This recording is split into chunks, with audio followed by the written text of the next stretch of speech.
I think this is the most people we've seen in the audience in a long time. So welcome. It's like old home day here, the faces in the crowd. Tracy, could you do roll call for us, please? Ashley, can you help me with your last name? Bermal. Bermal. Got you. Bermal, Here. Harrington, Here. Siddig, Here. Smith, Here. Wason. Here. Thank you. Item 3 is the approval of the agenda. There are no changes on it. Could I just get a motion to approve, please? So move. Second. All in favor signify by saying aye. Aye. Opposed? All right, item 4 is consent agenda. Is there anything on the consent agenda that you want to pull out and discuss separately?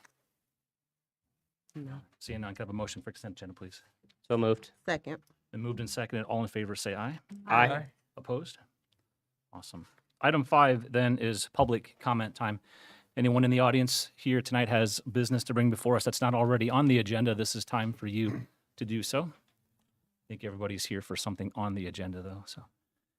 Going once, going twice, close the public comment period. Item 6 is our city engineer report. Kevin. That's me.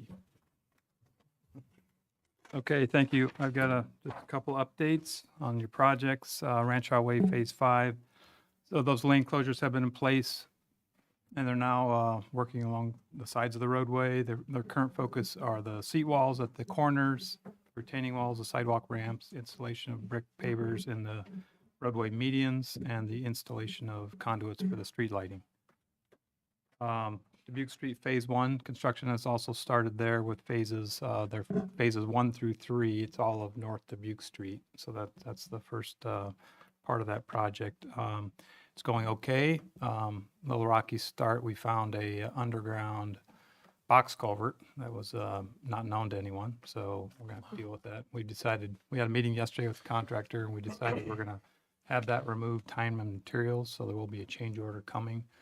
The city inspector is going to be out there and kind of watching keeping track of the time. But we're confident that it's just an old abandoned, it's not used. But street superintendent would really like it removed, and I agree. I think it should be just removed. Other than that, they're going okay, and looks like we kind of lucked out on the rain today, and I'm not sure about tonight, but that would help. Jones Boulevard, the bid opening is a week from today, and then we should have that on your agenda for the second meeting in April for award of contract. And same thing for the community center roof. We did have the bid opening, and we'll have a letter of recommendation and that on your agenda for the April 26th meeting. I can tell you that there were a lot of bidders. There were 9 bidders, and they were very competitive, so I think you'll be happy with the results. And then lastly is the community center facility plan. We're just wrapping that up, and we'll be submitting that to city staff for review next week. That's all I have tonight, unless you have questions about any of those. Nice to get the juices flowing on construction. Anybody have any questions for Kevin? Thank you, Kevin. Brian, city administrator report. Okay, thanks. Just really 2 quick hitters for me tonight. A reminder that next Monday, we'll have the joint government meeting will be held. I think tomorrow is the cutoff for any agenda items. So if you have anything you'd like added to that agenda, we can do so yet. Just a reminder, if you add it to the agenda, that means you're the spokesman for that particular topic. Of course, we can help with that as well. But if you do want to get anything added, please let us know right away. And then lastly, we're in talking with the mayor. We're going to plan for a ARPA work session here probably in May. I was hoping April, but I'm not sure we're going to be able to hit that. We have been having some conversations with the food pantry,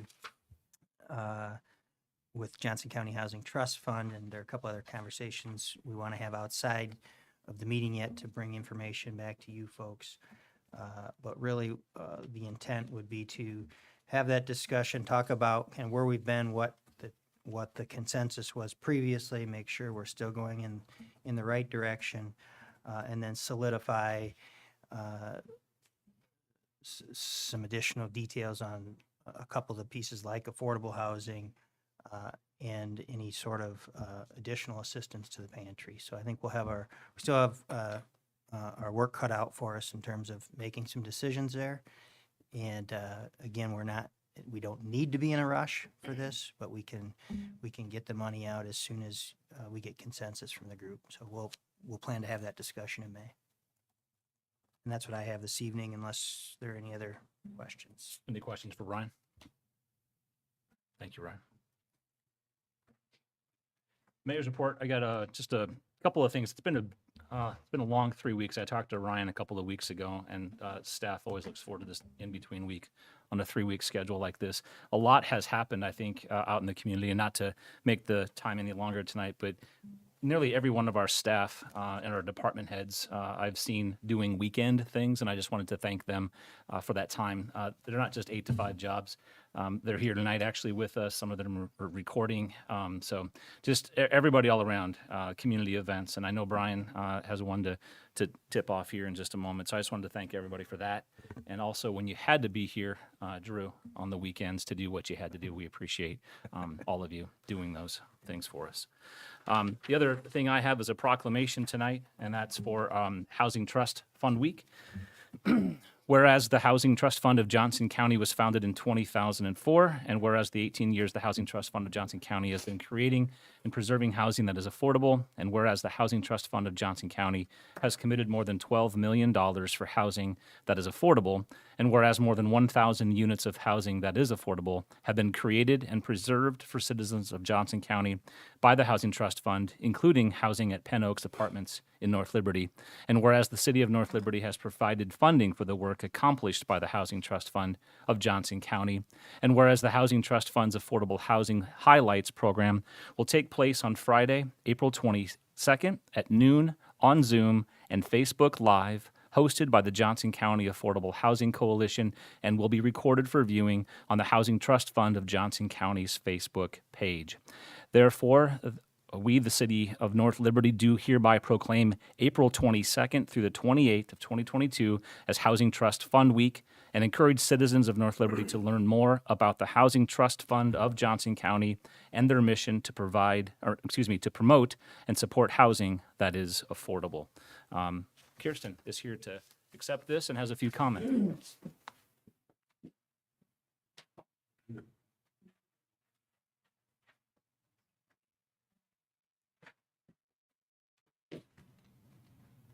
Good evening. My name is Kirsten Fry. Housing that is affordable contributes to the health of our communities. It impacts the health of individuals and families, as well as the health of our local economy. As a member of the Board of Directors and a member of the North Liberty community, it is an honor to accept this proclamation for the Housing Trust Fund on behalf of the Johnson County Housing Trust Fund. The lack of affordable housing is a complex problem without easy solutions. Sorry. The root cause of the problem lies in wages not keeping up with the rising cost of housing, particularly in jobs at the lower end of the page scale. Johnson County has the highest housing wage in the state of Iowa. In fact, in Johnson County, someone needs to work at a full-time job, at a job making at least $19 an hour to afford a modest 2-bedroom apartment in our community. Almost 20% of the households in Johnson County have incomes that are extremely low, and over half qualify for low-income housing. The Housing Trust Fund holds 4 funding cycles per year, encouraging applications from a variety of entities interested in creating and preserving housing that is affordable. $2 million was committed this last year, and that investment will leverage almost $16 million of housing that is being provided in our communities. 72 households will benefit from the housing that is created and preserved, along with 70 people who stay at the shelter each and every night. $59,000 was also provided this past year to assist 3 families in the North Liberty community alone with low income who needed rehabilitation funds to rehabilitate their otherwise low income affordable housing. 1 North Liberty homeowner has been helped this year already, and 2 more have been approved for assistance, which is forthcoming. We at the Johnson County Housing Trust Fund appreciate the City of North Liberty and your commitment to providing housing opportunities for our neighbors. We hope that people who are interested in affordable housing will visit our webpage or our Facebook page. And I just wanted to again mention the event on April 22nd, Friday. The Johnson County Affordable Housing Coalition will be hosting a public event on Zoom and Facebook Live where entities that have received funding from the Housing Trust Fund will provide examples of the types and kinds of assistance that are available. Thank you again for recognizing the Housing Trust Fund Week 2022. We appreciate it very much. Thank you. Thanks, Kirsten. Thank you. Thanks. Item 9 is time for council reports, anything to do with city business and activities that you've all been a part of. Start one on the line. I did participate in the Better Together 2030 steering committee visioning part, and it was more so reporting out and finalizing the last of the 5 initiatives that we'll move forward with. So more information to be coming with that. I went to the Muddy Creek cleanup day. I did not fall in this year, so I was doing pretty good. They've cut down some of the trees up by Penn Street, so it made it a lot easier to clean some of that up and stuff. Kind of interesting to go year by year and I kind of look and see what the trash is. And this year was medical grade masks, so it's like, people, please just throw them in the trash and not into the creek. So we had a lot of citizens there, and then a lot of the scouts from the local area where they're helping out too, and some of them even picked up some trash. So It's a social occasion sometimes, isn't it? Yep. How many years has it been since you've been doing that? probably a long time. So That's a good number of probably years. 12, maybe 12 years, 12, 13 years. We appreciate you leading the charge on that. To piggyback on that, I was part of the cleanup day at Penn Meadows annual with all the baseball teams, and that is many hands make light work. But it's a fun event, something that the city needs every year, and we appreciate all the teams and parents that are out there chasing leaves in the wind, trying to get them in bags. Another good turnout, so thank you. That's how you stayed warm. Just chasing leaves. Yeah, that's right. Thank you, Brian. Yeah. Anything else with you guys down there? Okay. No, I'm just, okay. Go ahead. Eric and I were just noting that we're really looking forward to the film that's going to be presented at Film Scene on the, I believe it's the 24th or the 28th. It's Thursday, the 28th, and it features one of our own North Liberty communities developments. So North Liberty did a fantastic job showcasing that event online, and more information is on our city website. So look forward to seeing anyone that attends. Thanks for bringing that up. Yeah, let's remind ourselves of that here in a couple of weeks as well. Appreciate that. Yes, sir. We also, Eric and I went to the MPO meeting and had some discussion about opting in or out of federal money swaps with the DOT, and we opted out in this area to not to participate in that program for a couple different reasons, but it may be a moot point anyway. The DOT estimates that they actually will have so much federal funding this year for projects that they wouldn't be able to match it anyway. And the other thing that was brought up was looking into other uses for the Krandic right away instead of actually maybe passenger rail, but maybe something else. So we're trying to be flexible on that and trying to preserve that area for future use in the city. So the MPO is working on that and talking to the stakeholders there. Thanks for bringing that back up. Okay. Item 10 is Archie's break and lube site plan. And item A is staff and commission recommendations. You're not going to stick around for that? I'm just kidding. Make your move. Brian usually comes to the podium anyway. So No, I'm gonna- you're going to sit for this one? I'm gonna try and keep it brief. All right. All right. So this is just under a 6,000 square foot, 5-bay auto repair facility. They would relocate from their facility. They have a tenant space on Nathan Avenue, so they would build a new building in Liberty Center. So that continues to get built out after what seems like a long time of being vacant. So very, very well designed building and site. A lot of masonry, window glazing, building articulation. So sometimes it's hard to make overhead doors look nice, but they put a high amount of window glazing in there, which I think will help. So Planning Commission considered this at their April 5th meeting and unanimously recommended approval. Staff does as well. All right, thank you. Is there an applicant presentation? Step right up. I'm Adrienne Bricker with Axiom Consultants here on behalf of the developer. And again, like normal, Ryan did a good job summarizing the project. So if there's any questions or anything from council. I'm going to let Adrian sit up there. Do you guys have any questions about this? We'll get into it in the discussion point here. Had a good conversation at P&Z about this. Hearing none, you're off the hook. Thank you, Adrian. Thank you. All right, item C then is resolution number 2022-29, a resolution approving the development site plan for Lot 2 Liberty Center, Part 1, North Liberty, Iowa. Can I have a motion, please? So moved. Second.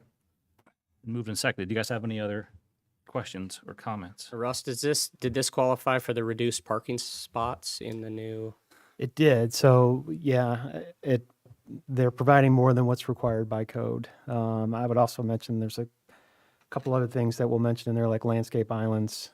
Before it wasn't required. Now, after so many parking spaces to break up that parking, we have those. Also, additional trees required with the new amendments we did along road frontages. Just because of something I experienced in my professional career recently, is there limits on where they can park cars they're working on? Is that correct? Yeah, that's a good point. This is a minor repair facility, so I think we would typically see, and that's why they provided more than what code is required. When we did the auto body shop by Jungi, we had them create a dedicated space because they were doing body work. In this case, since it's minor, you're going to see vehicles that aren't completely enter disrepair, don't run. And so I think they'll just park them in their regular parking spots, but they have plenty provided. Okay. Any other questions? All right, Tracy, roll call, please. Smith, Aye. Wason, Aye. Brumell, Aye. Harrington, Aye. Sitting. Aye. Motion carries. Thank you all. Item 11 is for Evergreen Estates. And Ryan, back to you for staff and commission recommendations. And by the way, thanks in advance for all the time you spent at the P&Z meeting explaining this. It was a good conversation. Thank you. Well, I feel bad now, so I'm going to go to the podium. Oh, you are? Okay. Okay.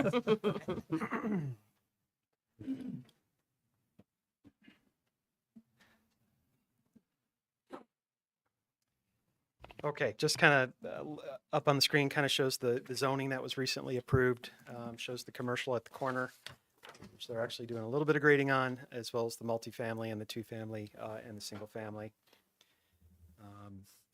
Here's kind of how the plat lays out. All the larger lots that you see kind of on the west end are the multifamily. Those will come in at a later time with site plans, so we'll actually see the configuration of private streets and how those buildings lay out at a future time. So this really, at this point, they're looking to lay out kind of the major streets through there. We do have Remley Street, which is the northernmost east-west street. That is a future collector, or it's designed as a collector, and will connect Jones all the way to Kansas. And the roadway that you see along the east side is South Alexander. That's also a collector street, but that will run all the way from West Forever Green and it goes north of West Penn eventually. City staff thought it would be a good idea to include a roundabout at this intersection. The developer is providing that at staff's request, so we do appreciate that.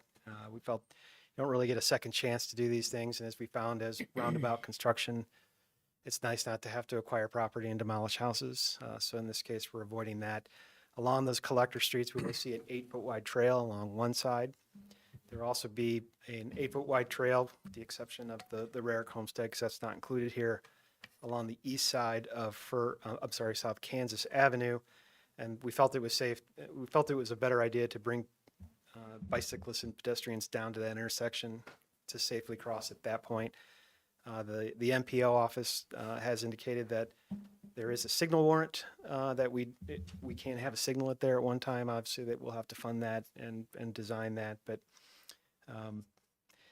the one issue that there was a couple of issues. The Seelmans attended the Good Neighbor meeting. They attended the Planning Commission meeting. We tried to work through the best we could with their concerns. The one concern that was an engineering pickle is kind of a low spot that they share between the two properties. This doesn't really have an immediate stormwater outfall, so that was kind of a challenge on how to design that. Chris is here with MMS. We thought they came up with a good solution, but they would retain up to the 100-year storm of the water generated on their site and ship it south instead of having it outfall onto the Sealman property. We generally agree with that engineering solution. We're going to have to get into a little bit more of the engineering plans, or Kevin will, to make sure that works. But we felt like that was a pretty good solution. We included a 10-foot landscape easement along the north property line. The one challenge we do see is that even though people have easements, they like to put their own individual fence in that area. So we're having that. There's actually a sanitary sewer easement along that area too. So the developer agreed that we said, let's keep all private fences and accessory structures out of that area, and that'll keep it clear. One concern they did have is who would maintain that fence along the common property line. So we are, in our recommendation, saying that the homeowners association will be responsible for the landscaping as well as maintenance of that fence. And we do think that's a good solution. There is a similar landscape easement agreement in the preserve, so we would have something like that as we get closer to final plat. I crossed out the second condition because that was addressed with the revision that's presented to you today.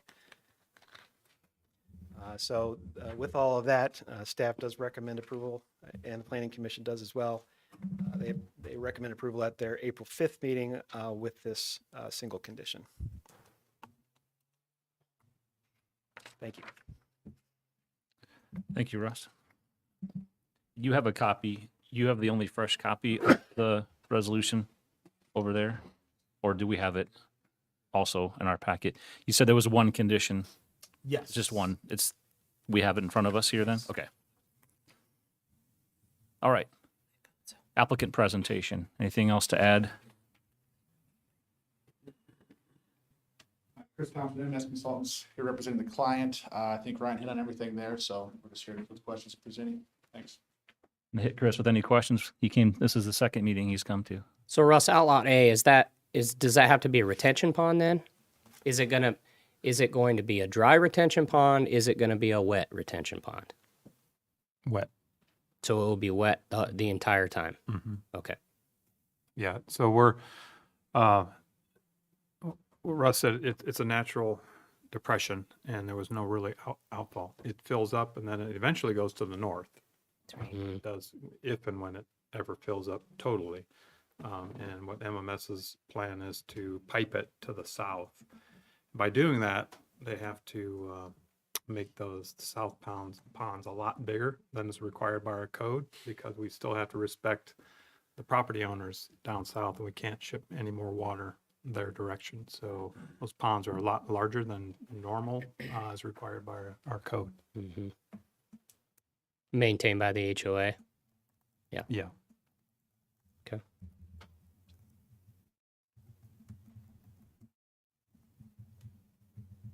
I'm a little confused about the fence issue. There's a fence along the boundary with the Sealmans, is that right? And that will remain and be maintained by the association. Just the south side of the fence. I know Grant could talk a little bit more about state laws. It talks about agricultural I don't fences. know that about maintenance of the fence. I know about maintenance of the easement area. If there's a separate discussion about. Yeah, I think it was just as it related to that side of the fence. Okay, yeah. Access to that area was responsible of the HOA. Well, okay. State law, as you're probably aware, Counselor, has something to say about how fences are maintained, and each party is generally required under state law to put up half the share of a tight fence. And you have to talk to the township fence viewers, which is a real thing. And there's a whole process for contribution. So state law controls that. If they want to put this into an agreement that the HOA manages that, they can. But so if that's Yeah, the discussion was we wanted the HOA to be responsible for that, not individual property owners, because the property owner property lines will go to that north property line. And then there's a fence, and then there's landscape easement, is that right? That's correct. And then, but people can't put fences all the way through to the boundary line. Yeah, that's right. So anyone who buys a lot there, if they want to put a fence up, they would be on the south side of the easement then. That's correct. And Okay. we have prohibitions in the code about not putting sheds and accessory buildings in easements, but you can put fences within drainage easements, and we see it all the time. And without this prohibition, I'm very confident we would see a fence in that easement. Oh, yeah, I'm sure we would. I was just trying to Yep. trying to picture how that would work. So. That's a good question. When would those homeowners be educated about that aspect though? Is it when because there's nothing on the fencing permits that say anything about that. I mean, I could see homeowners just having the fencing contractor come in, they site pin it, and they go through the easement, and Well, we don't so- know it until we go Yeah, inspect so it. we do require permits for fences. We do review the location. So And any prohibitions about the land use would be of record before then with covenants, an easement on the plat itself. So it'll be in the HOA covenants? It will be in the Yes. covenants that are filed on the property. Perfect. Any homeowner looking at purchasing any property up there Yeah. will have clear advance notice of it. Okay, excellent. It would show up on a title opinion. Anyone buying that would be aware of it. Should be aware of it.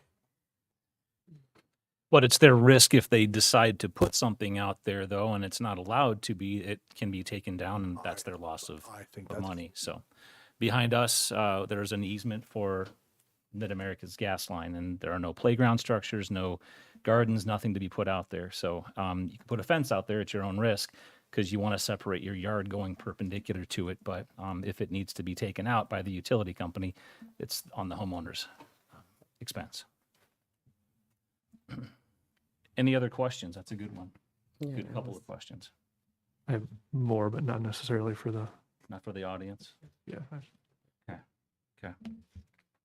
I mean, definitely, I'm going to ask him. I just didn't know. I don't think I need to ask the developer Okay. those questions. Okay. So let's get into it then. We'll do resolution number 2022-30, and this is a resolution approving the preliminary plat for Forever Green Estates, North Liberty, Iowa. Can I get a motion on this one, please? So moved. Second, Move the second. All right, discussion. Eric? I really am just curious if anyone at the city has heard from the Sealmans after the P&Z meeting about all the issues that they brought up and whether they are comfortable with the resolutions to them. have not, no. What we committed to at the discussion of the Planning Commission was sharing all of the construction plans that come through with them, continuing to work with them as adjacent property owners. I know this is a very important issue for them. So we're committed to working. Construction plan approval is administratively reviewed and approved, but I have no issue sharing those plans and sharing what city comments have with them. Also offer that we have a history of working closely with the Sealmans on these types of projects. The most recent wastewater project, we worked closely with them and had to solve some issues when there was some fence damage. On the preserve side, the developer and the city worked closely to accommodate their concerns. And then on Kansas Avenue, we actually designed around their concerns. So I have full confidence that our team will address the relevant concerns. I just want to make And sure. Harvest Estates to the east. So we've worked with them on all Yeah. 4 sides of the property. I just want to make sure the city continues to be a good neighbor. So I think a good number of those questions were answered that night at the P&Z meeting. I think they as were. well. So, yeah, and to echo what these guys have all said is that there's a relationship already built right there and transparency in what happens out there around their property. Any other questions? All right, Tracy, give a roll call, please. Wason, Aye. Brumell, Abstain. Smith, Aye. Sittig, I Harrington. Aye. Motion carries 4 ayes and 1 abstention. Item 12 Colony annexation, and this is resolution number 2022-08, a resolution approving annexation of certain property to the city of North Liberty. Could I have a motion to open this one up? So moved. Second. Moved and seconded. So I could put something up on the screen, but I've been working with Dean and Katie for, it's probably been 2 years now. I mean, first it was the agricultural experience ordinance just to help legitimize what they did and really to make that a North Liberty asset. I think we continue to work with the public to try and, respond to what the community wants. I think everybody would think they're in the city of North Liberty, and we're just here to make that official. So the other aspect of it was the conditional use for the agriculture experience. That was approved. And this is the final part of it, which is the annexation. And so it felt like a long road, but it feels like we're almost there. That's right. And I see Dean and Katie are here. Do you guys have any questions? A couple of things related here on the agenda regarding it. Dean, Katie, anything to add to this? Otherwise, this will be brief, I'm sure. So. Okay. Yeah, anybody have questions? Okay. All right, Tracy, can we take a roll call, please? Smith, Aye. Wason, Aye. Siddig, Aye. Brumell, Aye. Harrington. Aye. Motion's carry. Welcome to the city. Item B is resolution number 2022-09, and this is a resolution approving the wildlife conservation and depredation agreement between the City of North Liberty, Colony 1927, LLC. And could I get a motion for this one, please? So moved. Second. Moved and seconded. All right, who wants to fill us in on what depredation means? I'm going to guess Grant. It's a I Grant do. Word. I do. So the colonies have been victim of deer eating their pumpkins. And so they organize a hunt every year to reduce the numbers, and that's coordinated through the DNR.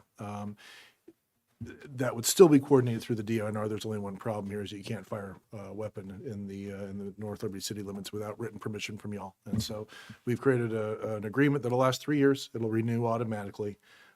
We can cancel it within 30 days if we want to do that. If for any reason or no reason at all, if that doesn't work out. But the idea is allow them to continue to do that. There should be an exhibit in here, which I can't find, but I'm sure it's there. You can't fire a weapon within 200 feet. It's up on the screen. Is it on the screen? Yep. Okay, so the hatched area there is the no firing any sort of weapon zone. That's just a very narrow area, a strip of land in the middle of their property that they'd be able to use do this with. And again, it would be subject to cancellation if there are problems. Some gets hurt, and we want to revisit that. We'd have the ability to do so, but no one's been hurt this far, and this is something they can legally do right now in the county. This would probably expand if there's incorporation of additional land to the east. They've submitted an application with us that's pending for a future date for additional annexation and later consideration. That, of course, would broaden the area that they'd be able to do this. I feel like I'm talking a lot, so if you have any questions, let me know. Well, I needed you to talk. It was a good explanation in the packet and the map. Oddly enough, it looks like the shape of a gun, too. Oh, It does. Do you guys have any questions about this portion? Mayor, I would just say I know that Dean did a lot of work in the research and putting numbers together so that if we had questions, about the amount of property that gets damaged, about the number of deer, about the folks that have hunted out there for a long time. So, Dean, we appreciate that. That was a lot of work, and certainly do appreciate that. That 200 yards is the DNR regulation, and that's where that comes from. If people are wondering how that was settled on, so that's a rule that's been in place for a long time. So. And that's something they've already been doing with their hunts, right? Yep. So All right, Tracy, roll call, please. Harrington, Aye. Brumell, Aye. Siddig, aye. Wason, Aye. Smith. Aye. Motion's carry. Happy hunting. All right. Item 13 is CMW Properties LLC annexation, and this is resolution number 2022-31, a resolution approving annexation of certain property to the city of North Liberty. Can I get a motion for this one too, please? So moved. Second. Moved and seconded. Russ, I'm going to turn this back over to you briefly. Okay, so this is another annexation that we have east side of North Liberty Road, just south of South Dubuque Street. We continue to have conversations with a lot of property owners about annexing pretty much from the Colony Pumpkin Patch, including their additional property, all the way to this area here. This is the one that's pending. We are also talking with the property owner directly to the south about annexation, and the property owner that owns this lot, or sorry, has it under contract, owns 3 parcels that are directly on South Dubuque Street. So really those discussions about how to master plan a mostly commercial, but possibly mixed use, but we're having those conversations at this point. But exciting things. Seemed like this was a long way away, and now it's here. That's pretty cool. Does anyone have any questions? All right, Tracy, roll call, please. Harrington, Aye. Sittig, Aye. Smith, Aye. Wason, Aye. Brumell. Aye. Motion's carried. Thank you all. Item 14 is the Commercial Drive Extension, and this is resolution number 2022-32, a resolution relating to the financing of certain proposed projects to be undertaken by the City of North Liberty, Iowa, establishing compliance with reimbursement bond regulations under the Internal Revenue Code. Could I have a motion to open up this one, please? So move. Second. It's been moved and seconded. You want to give us Sure. a hand here? Yeah, this, as you'll recall, at the last meeting, the city council approved the purchase of property for this project. The project isn't in this coming year's CIP, it's actually in the following year's CIP.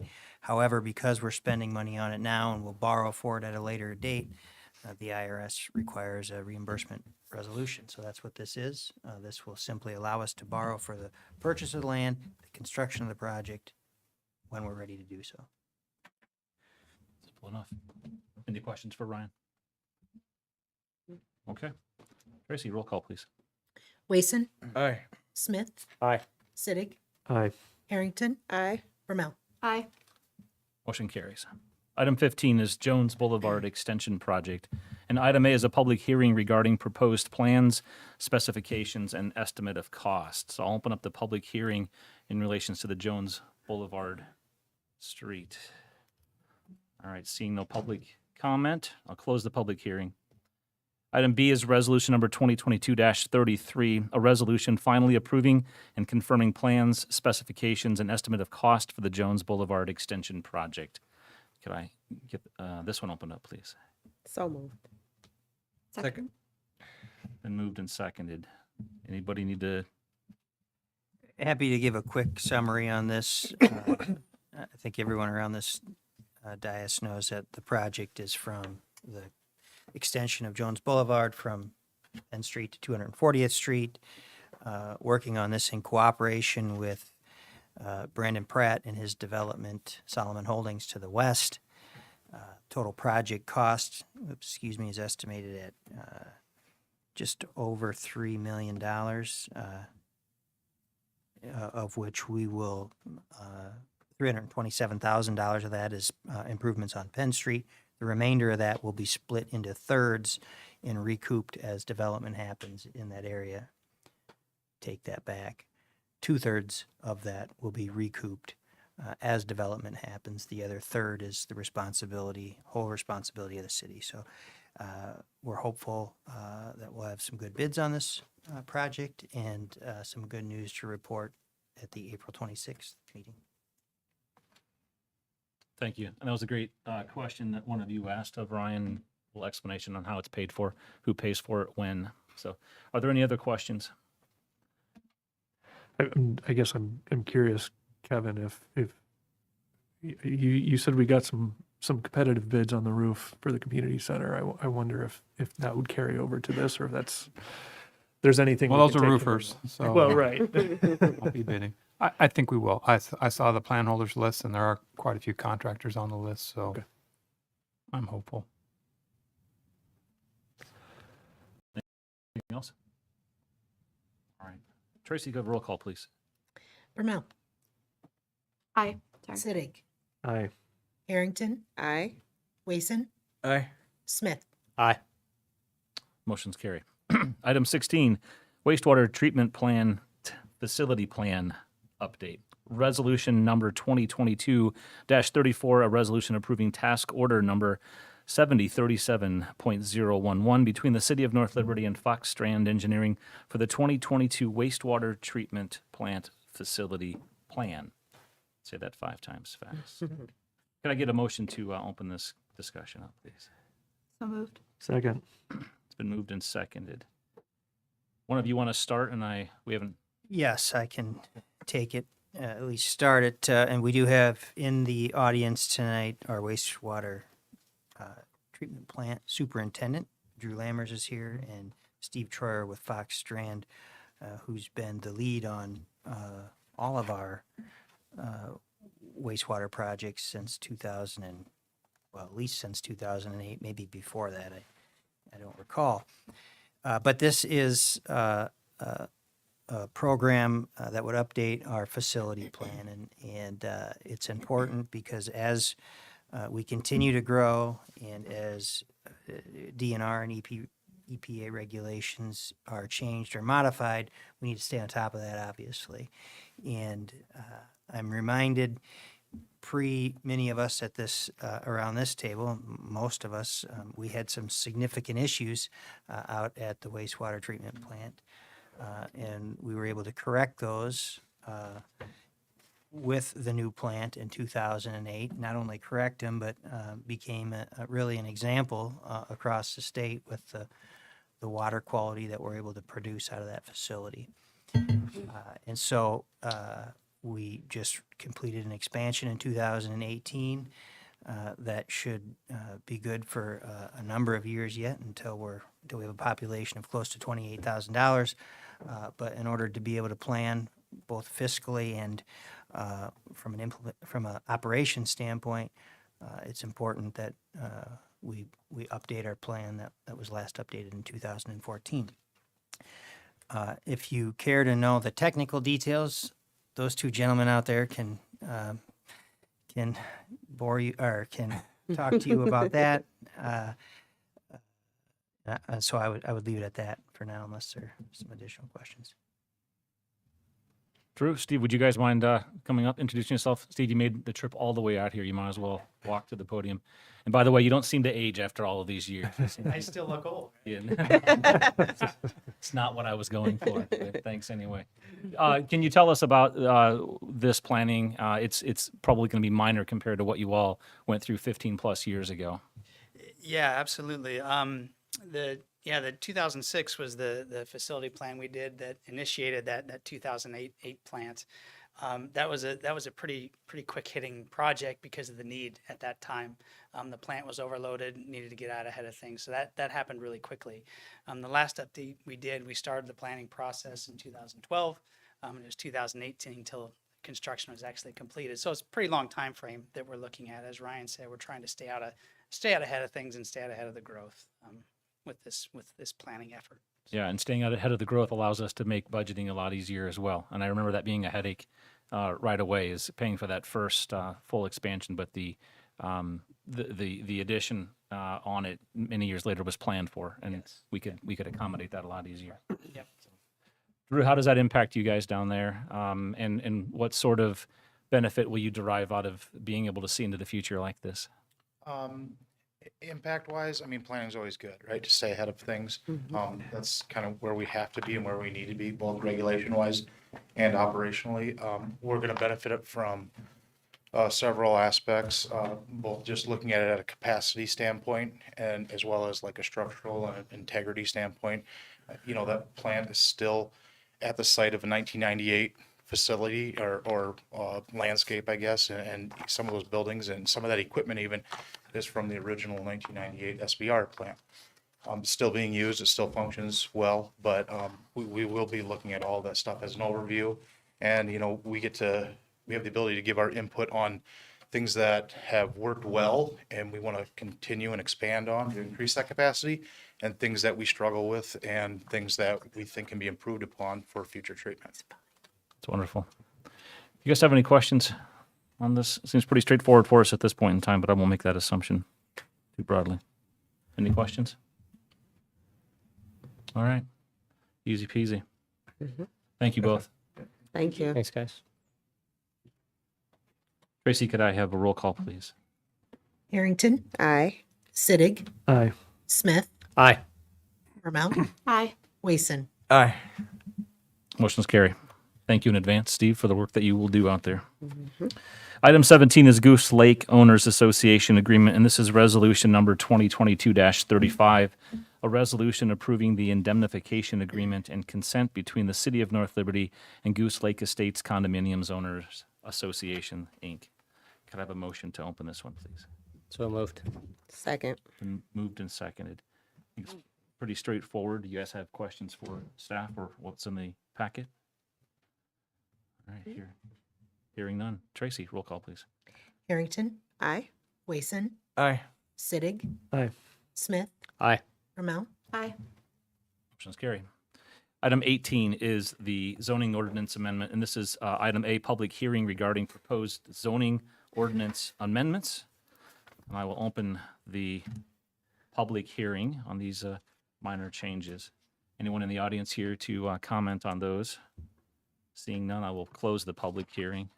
Item B is the first consideration of ordinance number 2022-09, an ordinance amending section 167.01 regarding the definition of masonry required, section 168.07 27.9 regarding design standards for the attached garages, and sections 168.07 76 and 168.07 77 correcting Scrivener's errors. Could I have a motion to open this one, please? So So- moved. Second. And moved, and we'll call that a second. Do you guys have any questions on this? All right, Tracy, roll call, please. Sittig, Aye. Rommel, Aye. Harrington, Aye. Smith, Aye. Wason. Aye. Motion's carry. Thanks for keep scrubbing. We'll keep going until we Yeah, get it right. Keep going. Item 19 is Solomon Holdings LLC, and item A is third consideration and adoption of ordinance number 2022-07, an ordinance amending Chapter 167 of the North Liberty Code of Ordinances by amending the use regulations on property located on the north side of West Penn Street, west of North Jones Boulevard, as extended northerly from West Penn Street to 240th Street, located in North Liberty, Iowa, to those set forth in the municipal code for the RS9 Single Unit Residence District, RM21 Multiple Unit Residence District, and C2A Highway Commercial District. Could I have a motion for this third consideration? So moved. Second. Been moved and seconded. Do you guys have any new questions? Anything to add on since first two times around? I just appreciate being able to see the preliminary plat before we do the third reading. All right, Tracy, roll call, please. Smith, Aye. Sittig, Aye. Rommel, Aye. Harrington, Aye. Wason. Aye. Been moved and adopted. Thank you. Item B now is staff and commission recommendation regarding the preliminary plat. Kind of try and squeeze the preliminary plat and the preliminary site plan together. But here is the zonings on the property, RS9 to the north, RM21 in between, and the C2A, and I've tried to draw in arrows just showing where those are located on the property. The RS9 is the single-family residential, RM21 is the multifamily that we'll see, and the C2A is the commercial that you would see on the frontage. Also shown the preliminary site plan on the right with landscaping, just showing how that fits into the RM21 portion. Again, notice some benefits from the recently adopted code. They do have a lot of off-street parking in this location, but again, they also have a lot of landscape islands and a lot of trees. Also a lot of trees along the frontage of the streets. Also a new addition is when you have multifamily adjacent to single family, we require a landscape buffer. Previously, we only buffered non-residential uses from residential. So I see a lot of things in there that that seem to be working. So I'm very pleased about that. Here's some kind of renderings of the buildings.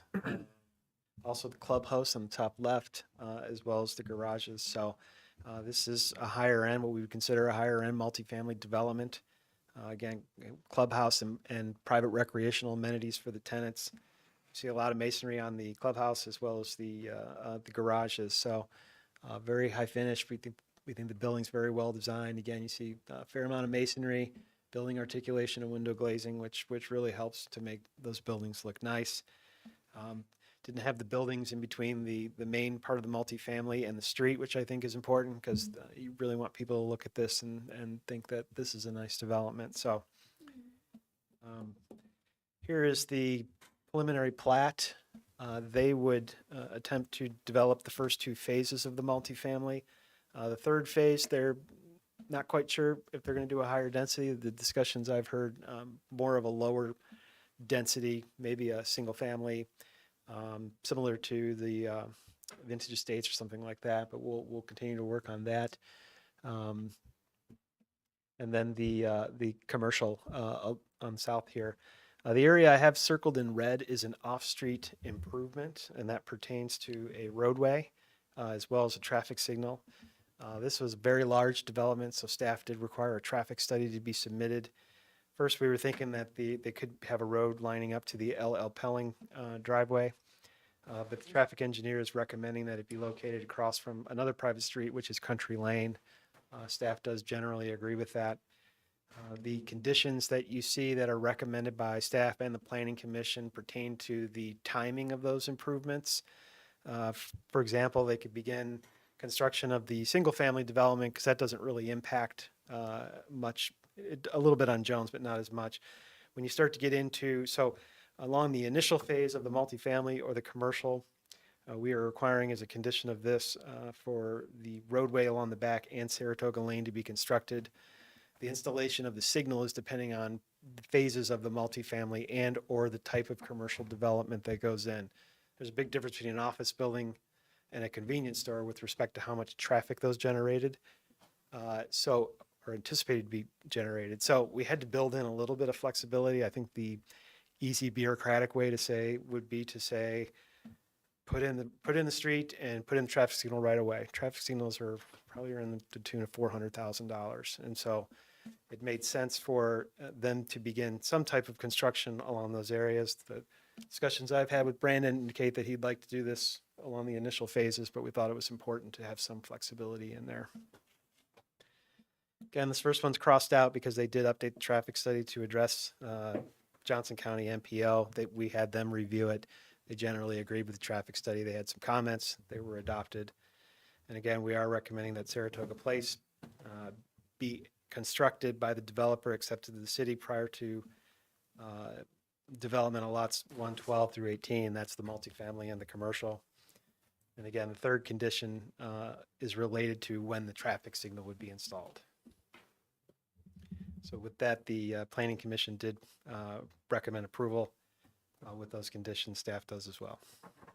So this brings kind of the preliminary site plan, preliminary plat, and the rezoning all together. And again, this would be a very difficult site plan to require 6 months ago with all the engineering related. But again, just a preliminary site plan of how this reviews. Staff will review the construction site plan administratively to make sure it's consistent with all of this. I think Brandon could speak a little bit more to his discussions with the adjacent property owner as it relates to that road and that traffic signal.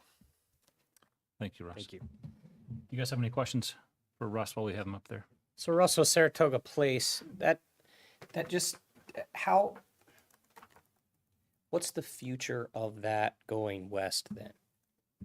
So it's going to dead end and be a hard 90 coming behind the commercial structures, correct? So it will dead end into the property to the west. So there was two options that could continue to the west. We just don't know what that property owner wants to do. So those two large lots have already been platted. And so while it makes sense on the surface to think it's a linear lane to the west, that would just be a frontage along that area. We just don't know what that developer wants to do with that area. Certainly at some point in time in the future when they develop it, it might make sense to continue that road. And then truck traffic coming out of LL Pelling to that stoplight. You've been out there in the morning and the evening when they're coming and going with their large trains. Is there concern of how close that is to the light? you're going to get about 2 semis worth out of that parking lot to that light, and then it's going to be.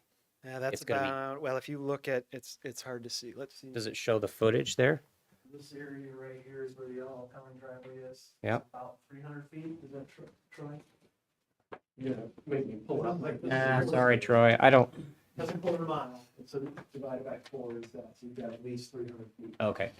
So it's longer than I thought. I just, on the way to work, I see it in the mornings, and they're all trying to make their way out of there, which is difficult with the traffic at that time of the day. Yeah, and the bigger challenge that we had with having a stabilized intersection here and then having this here is there wasn't a lot of storage in this area to turn there. And so this, now we start to have kind of what we quarter mile distance. And then the other street to the west is another quarter mile. May make sense in the future to have a signalized intersection at that point. We'll just have to see. But just the city's done a very good job of managing access on our arterial streets and having access off of those, those other streets. And that's, I think, what's going to help keep Penn flowing. We're going to have some issues as development ensues, and we'll continue to work towards those in the future. Yeah, Saratoga is like right in the middle of Jones and Alexander Way. Okay. Yeah.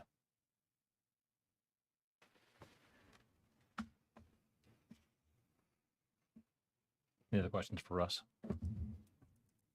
Thank you. That Thank was you. Yeah, a really good Thank you. Appreciate that. presentation for that. Yeah, and it's not lost on us either that this is a new process by which you're going through, and I think it's incredibly helpful right now with this scope of development.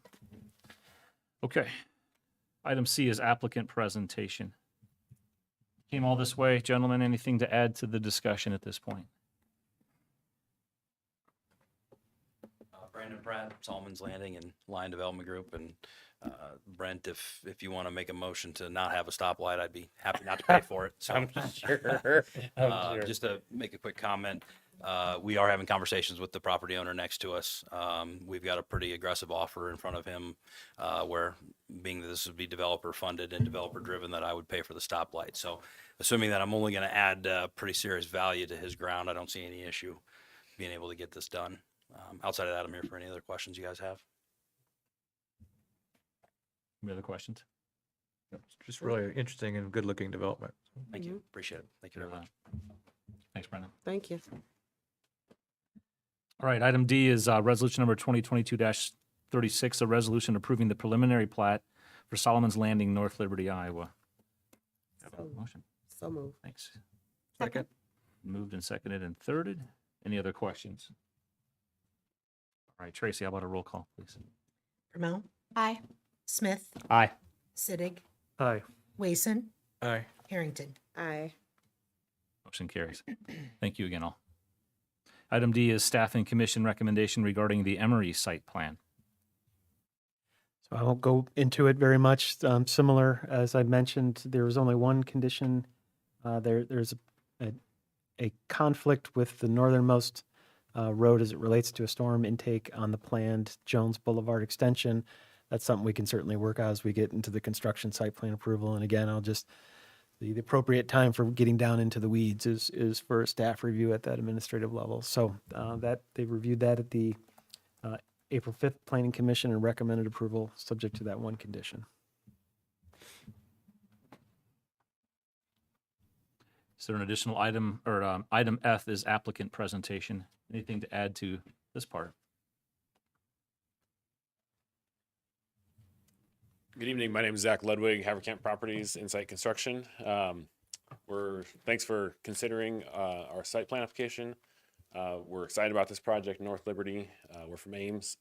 We've built some similar projects like this in the Des Moines market, and it's a project we really feel good about, and we're excited to bring to this community. I'm happy to answer any questions you guys might have. Any questions for the cyclone? I assume. You bet. Okay. All right, you're off the hook. Thanks, guys. Thank you. And I'll just share one of the fun parts about my job is, we get with these early meetings and Brandon and Troy bringing, Insight Construction and saying, what are your initial thoughts about this? And that's one part of the job I really enjoy. And I thought, I think we could collaborate on this and work together and bring something really cool. Yeah, it's pretty high quality. Let your friends know West North Liberty's open for business. We appreciate it. Way to put that plug in, Brent.